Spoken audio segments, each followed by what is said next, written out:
प्यारे दोस्तों, धार्मिक कथाएं चैनल पर आपका हार्दिक स्वागत है। आज मैं अपनी वीडियो में श्री सत्यनारायण भगवान की कथा सुनाने जा रही हूँ, जिससे सुनने से घर परिवार पर भगवान श्री हरि नारायण और माँ लक्ष्मी की कृपा सदा बनी रहेगी। कथा सुनने के बाद यदि आप हमारे चैनल पर नए हैं तो वीडियो को सब्सक्राइब जरूर करें, बेल आइकन को दबाना ना भूलें ताकि जो वीडियो की नोटिफिकेशन सबसे पहले आप तक पहुँचे।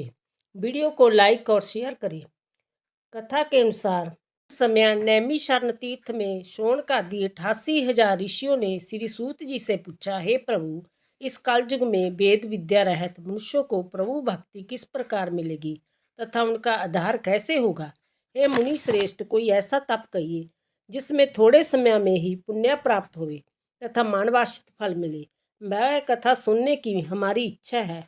सर्वशास्त्र ज्ञाता श्री सूत जी बोले, हे वैष्णवों में पूज्य, आप सबने प्राणियों के हित की बात पूछी है।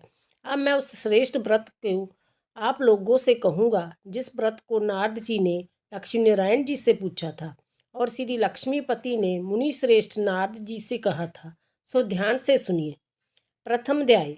एक समय जोगीराज नारद जी दूसरों के हित की इच्छा से नेक लोगों में घूमते हुए मृत्युलोक में आ पहुँचे, जहाँ अनेक जोनियों में जन्मे हुए प्राय सभी मनुष्यों को अपने कर्मों द्वारा नेक दुखों से पीड़ित देखकर सोचा कि इस जतन के करने से निश्चय ही मानवों के दुखों का नाश हो सकेगा।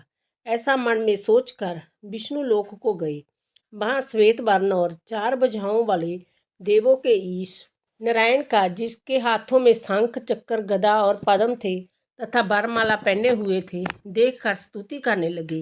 हे भगवान, आप अत्यंत शक्ति से संपन्न हैं। मन तथा वाणी भी आपको नहीं पा सकती। आपका आदि मध्य अंत नहीं है। निर्गुण स्वरूप सृष्टि के कारण भक्तों के दुखों को नष्ट करने वाले हूँ। आपको मेरा नमस्कार है। नारद जी से इस प्रकार की स्तुति सुनकर विष्णु भगवान बोले, हे मुनि श्रेष्ठ, आपके मन में क्या है? आपका किस काम के लिए आगमन हुआ है? निसंकोच कहो।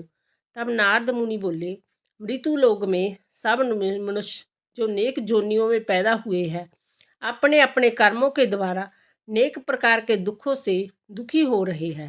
हे नाथ, मुझ पर दया रखते हो तो बताइए, उन मनुष्यों के सब दुख थोड़े से ही पर जतन से कैसे दूर हो सकते हैं? श्री भगवान जी बोले, हे नारद, मनुष्यों की भलाई के लिए तुमने बहुत अच्छी बात पूछी है। जिस काम के करने से मनुष्य मोह से छूट जाता है, वह मैं कहता हूँ, सुनो। पुण्य देने वाला स्वर्ग तथा मृत्युलोक दोनों में दुर्लभ एक उत्तम व्रत है। आज मैं प्रेमवश होकर तुमसे कहता हूँ, श्री सत्यनारायण भगवान का जय व्रत अच्छी तरह विधान पूर्वक करके मनुष्य तुरंत ही जहाँ सुख भोग कर मानने पर मोक्ष को प्राप्त होता है। श्री भगवान के वचन सुनकर नारद मुनि बोले, उस व्रत का फल क्या है? क्या विधान है? किसने जय व्रत किया था और किस दिन जय व्रत करना चाहिए? विस्तार से कहो। भगवान बोले, दुख शोक आदि को दूर करने वाला, धन धन्य को बढ़ाने वाला, सौभाग्य तथा संतान को देने वाला जय व्रत सब स्थानों पर विजय करने वाला है। भक्ति और श्रद्धा के साथ किसी भी दिन मनुष्य श्री सत्यनारायण की शाम के समय ब्राह्मणों और बंधुओं के साथ धर्मपरायण होकर पूजा करे। भक्ति भाव से नैवेद्य, केले का फल, घी, दूध और गेहूं का चूर्ण स्वाया लेवे। गेहूं के भाव में साठी का चूर्ण, शक्कर तथा गुड़ ले और सपक्षण योग्य पदार्थ जमा करके भगवान को अर्पण करे तथा बंधु बांधवों से ब्राह्मणों को भोजन करावे। पश्चात स्वयं भोजन करे। नृत्य गीत आदि का आचरण कर श्री सत्यनारायण भगवान का स्मरण करता हुआ समय व्यतीत करे। इस तरह व्रत करने पर मनुष्यों की इच्छा निश्चय ही पूरी होती है। विशेषकर काली काल में मृत्युलोक पर यही मोक्ष का सरल उपाय है। द्वितीय अध्याय। सूत जी बोले, हे ऋषियों, जिसने पहले समय में इस व्रत को किया है उसका इतिहास कहता हूँ, ध्यान से सुनो। सुंदर कांसीपुरी नगरी में एक अत्यंत निर्धन ब्राह्मण रहता था। वह भूख प्यास से बेचैन हुआ नित्य पृथ्वी पर घूमता था। ब्राह्मणों से प्रेम करने वाले भगवान ने ब्राह्मण का रूप धारण कर उसके पास जाकर आदर के साथ पूछा, हे विप्र, नित्य दुखी हुआ पृथ्वी पर क्यों घूमता है? श्रेष्ठ ब्राह्मण बोला, मैं निर्धन ब्राह्मण हूँ, भिक्षा के लिए पृथ्वी पर फिर। हे भगवान, यदि आप इसका पा जानते हो तो कृपा करके कहो। वृद्ध ब्राह्मण बोला कि सत्यनारायण भगवान मानवांछित फल देने वाले हैं, इसलिए हे ब्राह्मण, तू उनका पूजन कर, जिसके करने से मनुष्य सब दुखों से मुक्त होता है। ब्राह्मण को व्रत का सारा विधान बतलाकर बुढ़े ब्राह्मण का रूप धारण करने वाले श्री सत्यनारायण भगवान अंतर ध्यान हो गए। जिस व्रत को वृद्ध ब्राह्मण ने बतलाया है, मैं उसको करूँगा। जय निश्चय करने पर उसे रात में नींद नहीं आई। वह सवेरे उठ सत्यनारायण भगवान के व्रत का निश्चय कर भिक्षा के लिए चला। उस दिन उसको भिक्षा में बहुत धन मिला, जिससे बंधु बांधवों के साथ उसने श्री सत्यनारायण भगवान का व्रत किया। इसके करने से वह विप्रिया सब दुखों से छूटकर अनेक प्रकार की संपत्तियों से युक्त हुआ। उस समय से वह विप्रिया हर मास व्रत करने लगा। सत्यनारायण भगवान के व्रत को जो करेगा वह सब पापों से छूटकर मोक्ष को प्राप्त होगा। आगे जो पृथ्वी पर श्री सत्यनारायण भगवान का व्रत करेगा वह मनुष्य सब दुखों से छूट जाएगा। इस तरह नारद जी से नारायण जी का कहा हुआ जय व्रत मैंने तुमसे कहा। ऋषि बोले, हे मुनिवर, संसार में उस विप्रिया से सुनकर और किस किस ने इस व्रत को किया, हम पर वह सब सुनना चाहते हैं। इसके लिए हमारे मन में श्रद्धा है। सूत जी बोले, हे मुनियों, जिसने इस व्रत को किया है वह सब सुनो। एक समय एक विप्रिया धन और ऐश्वर्य के अनुसार बंधु बांधवों के साथ व्रत करने को तैयार हुआ। एक लकड़ी बेचने वाला बूढ़ा आदमी आया और बाहर लकड़ियों को रखकर विप्रिया के मकान में गया। प्यास से दुखी लकड़हारा उनको व्रत करते देखकर विप्रिया को नमस्कार कहने लगा, आप जय क्या कर रहे हैं और इसके करने से क्या फल मिलता है, कृपा मुझसे कहो। ब्राह्मण ने कहा, सब मनोकामनाओं को पूरा करने वाला जय श्री सत्यनारायण भगवान का व्रत है। इसकी ही कृपा से मेरे जहाँ धन धान्य आदि की वृद्धि हुई है। विप्रिया से इस व्रत के बारे में जानकर लकड़हारा बहुत प्रसन्न हुआ। चरनाम तले और प्रसाद खाने के बाद अपने घर को गया। लकड़हारे ने अपने मन में इस प्रकार का संकल्प किया कि आज ग्राम में लकड़ी बेचने से जो धन मिलेगा उसी से श्री सत्यनारायण भगवान का उत्तम व्रत करूँगा। जय मन में विचार कर वह बूढ़ा आदमी लकड़ियाँ अपने सिर पर रखकर जिस नगर में धनवान लोग रह रहे थे वह ऐसे सुंदर नगर में गया। उस रोज वहाँ पर उसे उन लकड़ियों का दाम पहले दिनों से चौगुना मिला। तब वह बूढ़ा लकड़हारा दाम ले और अति प्रसन्न होकर पके केले की फली, शक्कर, घी, दूध, दही और गेहूं का चूर्ण इत्यादि श्री सत्यनारायण भगवान के व्रत की कुल सामग्रियों को लेकर अपने घर गया। फिर उसने अपने भाइयों को बुलाकर विधि के साथ भगवान जी का पूजन किया और व्रत किया। उस व्रत के प्रभाव से वह बूढ़ा लकड़हारा धन पुत्र आदि से युक्त हुआ और संसार के समस्त सुख भोग कर वैकुंठ को चला गया। अध्याय। सूत जी बोले, हे श्रेष्ठ मुनियों, अब आगे की कथा कहता हूँ। पहले समय में उल्कामुख नाम का एक बुद्धिमान राजा था। वह सत्यवक्ता और जितेंद्रिय था। प्रतिदिन देव स्थानों पर जाता तथा गरीबों को धन देकर उनके कष्ट दूर करता था। उसकी पत्नी कमल के समान मुख वाली और सती साध्वी थी। भद्रशिला नदी के तट पर उन दोनों ने श्री सत्यनारायण भगवान का व्रत किया। उस समय वहाँ एक साधु वैश्य आया। उसके पास व्यापार के लिए बहुत सा धन था और राजा को व्रत करते हुए देखकर विनय के साथ पूछने लगा, हे राजन, भक्ति युक्त चित्त से जय आप क्या कर रहे हैं? मेरी सुनने की इच्छा है, सो आप जय मुझे बताइए। राजा बोला, हे साधु, अपने बांधवों के साथ पुत्र आदि की प्राप्ति के लिए एक महाशक्तिमान श्री सत्यनारायण भगवान का व्रत व पूजन किया जा रहा है। राजा के वचन सुनकर साधु आदर से बोला, हे राजन, मुझसे इसका सावधान कहो। मैं भी आपकी कथा के अनुसार इस व्रत को करूँगा। मेरे भी कोई संतान नहीं है और इससे निश्चय ही होगी। राजा से सावधान सुन व्यापार से निवृत्त हो वह नंद के साथ घर गया। साधु ने अपनी स्त्री से संतान देने वाले इस व्रत का वर्णन सुनाया और कहा कि जब मेरे संतान होगी तब मैं इस व्रत को करूँगा। साधु ने ऐसे वचन अपनी स्त्री लीलावती से कहे। एक दिन उसकी स्त्री लीलावती पति के साथ नंदित हो संसार के धर्म में प्रवृत्त होकर श्री सत्यनारायण भगवान की कृपा से गर्भवती होगी तथा 10वें महीने में उसके एक सुंदर कन्या का जन्म हुआ। दिनों दिन वह इस तरह बढ़ने लगी जैसे शुक्ल पक्ष का चंद्रमा बढ़ता है। कन्या का नाम कलावती रखा गया। तब लीलावती ने मीठे शब्दों में अपने पति से कहा कि जो आपने संकल्प किया था भगवान का व्रत करूँगा, अब आप इसे करिए। साधु बोला, हे प्रिय, इसके विवाह पर करूँगा। इस प्रकार अपनी पत्नी को आश्वासन दे वह नगर को गया। कलावती पितृगृह में बुद्धि को प्राप्त हो गई। साधु ने सब नगर में सखियों के साथ अपनी पुत्री को देखा तो तुरंत ही दूत को बुलाकर कहा कि पुत्री के लिए कोई सुजोग्य वर देख कर लाओ। साधु की आज्ञा पाकर दूत कंचन नगर पहुंचा और वहां पर खोज और देखभाल कर लड़की के लिए संजोग्या वाणिक पुत्र को ले आया। उस संजोग्या लड़के को देखकर साधु ने अपने बांधु बांधवों सहित प्रसन्नचित्त अपनी पुत्री का विवाह उसके साथ कर दिया, किंतु दुर्भाग्य से विवाह के समय भी उस व्रत को करना भूल गया। तब श्री भगवान क्रोधित हो गए और श्राप दिया कि तुम्हें दारुण दुख प्राप्त होगा। अपने कार्य में कुशल साधु बनिया जमाता सहित समुद्र के समीप स्थित होकर रतनपुर नगर में गया और वहां दोनों ससुर जमाई चंद्रकेतु राजा के उस नगर में व्यापार करने लगे। एक बार भगवान श्री सत्यनारायण की माया से प्रेरित कोई चोर राजा का धन चुराकर भागा जा रहा था, किंतु राजा के दूतों को आता देखकर चोर ने घबरा कर भागते हुए राजा के धन को वही चुपचाप रख दिया जहां वह ससुर जमाई ठहरे हुए थे। जब दूतों ने उस साधु वैश्य के पास राजा के धन को रखा देखा तो दोनों को बांध कर ले गए और प्रसन्नता से दौड़ते हुए राजा के समीप जाकर बोले, जय दो चोर हम पकड़ कर लाए हैं, वह देख कर राजा आज्ञा दो। तब राजा की आज्ञा में से उनको कठिन कारावास में डाल दिया और उनका धन छीन लिया। श्री सत्यनारायण भगवान के श्राप द्वारा उनकी पत्नी भी घर पर बहुत दुखी हुई और घर पर जो धन रखा था चोर चुरा कर ले गए।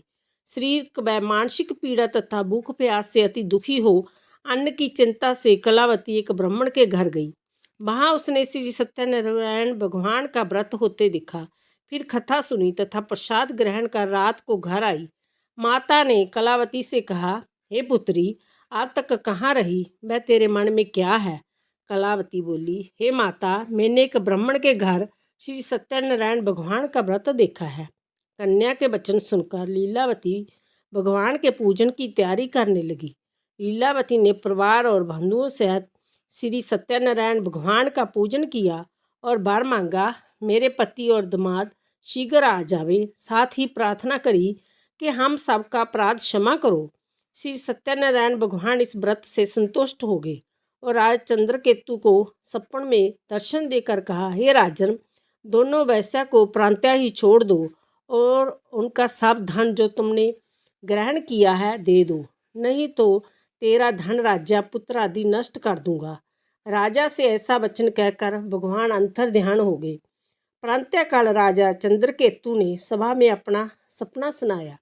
फिर दोनों वाणिक पुत्रों को कैद से मुक्त कर सभा में बुलाया। दोनों ने आता ही राजा को नमस्कार किया। राजा मीठे वचनों से बोला, हे महानुभावो, भावीवश ऐसा कठिन दुख तुम्हें प्राप्त हुआ है, अब तुम्हें कोई भय नहीं। ऐसा कहकर राजा ने उनको नए नए वस्त्र भूषण पहनाए तथा उनका जितना धन लिया था उससे दुगना धन देकर आदर से विदा किया। दोनों वैश्या अपने घर को चल दिए। चौथा, वैश्या ने मंगलाचार करके यात्रा आरंभ की और अपने नगर को चल दिए। उनके थोड़ी दूर निकलने पर दंडी वैश्यधारी श्री सत्यनारायण ने उससे पूछा, हे साधु, तेरी नाम में क्या है? अभिमानी बालक हंसता हुआ बोला, हे दंडी, आप क्यों पूछते हो? क्या धन लेने की इच्छा है? मेरी नाम में तो बेल और पत्ते भरे हैं। वैश्या का कठोर वचन सुनकर श्री भगवान ने कहा, तुम्हारा वचन सत्य हो। दंडी ऐसा कहकर वहां से दूर चले गए। कुछ दूर जाकर समुद्र के किनारे बैठ गए। दंडी के जाने पर वैश्या ने नित्य क्रिया करने के बाद नाव को ऊंची उठी देखकर अचंबा किया तथा नाव में बेल पत्ते आदि देखकर मूर्छित हो जमीन पर गिर पड़ा। फिर मूर्छा खुलने पर अत्यंत शोक प्रकट करने लगा। तब उसका दामाद बोला, आप शोक ना करें, यह दंडी का श्राप है। अंत उनकी शरण में चलना चाहिए, तभी हमारी मनोकामना पूरी होगी। दामाद के वचन सुनकर वह दंडी के पास पहुंचा और अत्यंत भक्ति भाव से नमस्कार करके बोला, मैंने जो आपसे असत्य वचन कहे थे उनको क्षमा करो। ऐसा कहकर महान शोकातुर हो रोने लगा। तब दंडी भगवान बोले, हे वानिक पुत्र, मेरी आज्ञा से बार बार तुम्हें दुख प्राप्त हुआ है, तू मेरी पूजा से विमुख हुआ। साधु बोला, हे भगवान, आपकी माया से ब्रह्मा आदि देवता भी आपके रूप को नहीं जानते, तब मैं अज्ञानी कैसे जान सकता हूँ। आप प्रसन्न होइए, मैं समर्था के अनुसार आपकी पूजा करूँगा। मेरी रक्षा करो और पहले के समान नौका में धन भर दो। उसके भक्ति युक्त वचन सुनकर भगवान प्रसन्न हो उसकी इच्छा अनुसार भर देकर धनंतर ध्यान हो गए। तब उन्होंने नाव पर आकर देखा कि नाव धन से परिपूर्ण है। फिर वह श्री सत्यनारायण भगवान का पूजन कर साथियों सहित अपने नगर को चला। जब अपने नगर के निकट पहुंचा तब दूत को घर भेजा। दूत ने साधु के घर जा उसकी स्त्री को नमस्कार कर कहा। साधु अपने दामाद सहित इस नगर के समीप आ गए। ऐसा वचन सुन साधु की स्त्री ने बड़े हर्ष के साथ श्री सत्यनारायण भगवान का पूजन कर पुत्री से कहा, मैं अपने पति के दर्शन को जाती हूँ, तू कार्य पूर्ण कर, शीघ्र आ। माता के ऐसे वचन सुनकर कलावती प्रसाद छोड़कर जल्दी में पति के पास गई। प्रसाद की अवज्ञा के कारण श्री सत्यनारायण भगवान ने रुष्ट हो गए। उसके पति को नाव सहित पानी में डुबो दिया। कलावती अपने पति को ना देखकर रोती हुई जमीन पर गिर गई। इस तरह नौका को डूबा हुआ तथा कन्या को रोता हुआ देख साधु दुखी होकर बोला, हे प्रभु, मुझसे या मेरे परिवार से जो भूल हुई उसे क्षमा करो। उसके दीन वचन सुनकर श्री सत्यनारायण भगवान प्रसन्न हो गए और काशवाणी हुई, हे साधु, तेरी कन्या मेरे प्रसाद को छोड़कर आई है, इसलिए उसका पति अदृश्य हुआ है। यदि वह घर जाकर प्रसाद खाकर लौटे तो उससे पति अवश्य मिलेगा। ऐसी काशवाणी सुनकर कलावती ने घर पहुंचकर प्रसाद खाया, फिर आकर पति के दर्शन किए। तत्पश्चात साधु ने बंधु बांधवों सहित श्री सत्यनारायण भगवान का विधिपूर्वक पूजन किया। इस लोक का सुख भोग कर अंत में स्वर्गलोक को गए। 5वां अध्याय। सूत जी बोले, हे ऋषियों, मैं और भी कथा कहता हूँ, सुनो। प्रजा पालन में लीन तुंगतब्ज नाम का एक राजा था। उसने भी भगवान का प्रसाद त्याग कर बहुत दुख पाया। एक समय वन में जाकर वन्य पशुओं को मारकर बड़ के पेड़ के नीचे आया। वहाँ उसने ग्वालों को भक्ति भाव से बांधवों सहित श्री सत्यनारायण जी का पूजन करते देखा। राजा देखकर भी अभिलाषावश वहाँ नहीं गया और ना ही नमस्कार किया। जब ग्वालों ने श्री भगवान का प्रसाद उसके सामने रखा तो वह प्रसाद त्याग कर अपनी नगरी को चला गया। वहाँ उसने अपना सब कुछ नष्ट पाया तो वह जान गया कि जय सब भगवान ने किया है। तब वह विश्वास कर ग्वालों के समीप गया और विधिपूर्वक पूजन कर प्रसाद खाया तो श्री सत्यनारायण भगवान की कृपा से सब कुछ पहले जैसा ही हो गया। फिर दीर्घ काल तक सुख भोग कर मरने पर स्वर्गलोक को गया। जो मनुष्य धर्म दुर्लभ व्रत को करेगा, भगवान की कृपा से उसे धन धन्य की प्राप्ति होगी। निर्धन धनी और बंधन से मुक्त होकर निर्भय हो जाता है। संतानहीनों को संतान प्राप्त होती है तथा सब मनोरथ पूर्ण होकर अंत में वैकुंठ धाम को जाता है। जिन्होंने पहले इस व्रत को किया, अब उनके दूसरे जन्म की कथा कहता हूँ। वृद्ध सत्यानंद ब्राह्मण ने सुदामा का जन्म लेकर मोक्ष को पाया। उल्कामुख नाम का राजा दशरथ होकर वैकुंठ को प्राप्त हुआ। साधु नाम के वैश्य ने मोरतब्ज बनकर अपने पुत्र को आरे से चीरकर मोक्ष को प्राप्त किया। महाराजा तुंगतब्ज ने स्वयं होकर भगवान से भक्ति युक्त हो कर्म कर मोक्ष प्राप्त किया। नारायण भगवान की जय।